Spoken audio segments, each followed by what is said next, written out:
Police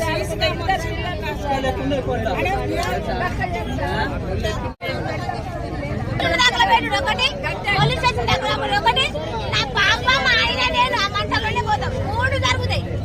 ఎంతసేపు అయితే రాత్రి 11 గంటల నుంచి 11:30 గంటల నుంచి అతి చుట్టూ చూసిర్రు అంతే. మా పాపను మళ్ళీ మేమే ఎదుర్కొన్నాం. దొరికింది మాకు ఇప్పటి వరకు ఏ రెస్పాన్స్. మా పాపను చెప్పేలే వాడు తీసుకొచ్చినాడు మా కళ్ళకి చూపించిండు అంతే. అక్కడ మొత్తం వినడం లేదు ఏం లేదు. కార్లో పడుకుని వచ్చి పోలీస్ స్టేషన్ లో ఏం చేసిండ్రో ఉంచిరా తిండి ఏమన్నా పెడతారు కావచ్చు. మంచిగా బిర్యానీలు అవి ఏమన్నా పెడతారు. లంచా కూడా కోసి చంపాలి. బిడ్డలు ఎంత ఘోరంగా తప్పిడో వాళ్ళు చంపాలంతే. ఇంకో మొగోళ్ళంతా కూడా వాళ్ళ పోరగాళ్ళ జోలికి పోకట ఆడపిల్లలాంటి చేయి వేసానికి భయపడాలి. అంత ఘోరంగా చంపాలి. ఇంతమంది ముందని నా బిడ్డ ఎట్లా చంపిడు వాళ్ళు అట్లా చంపాలంతే.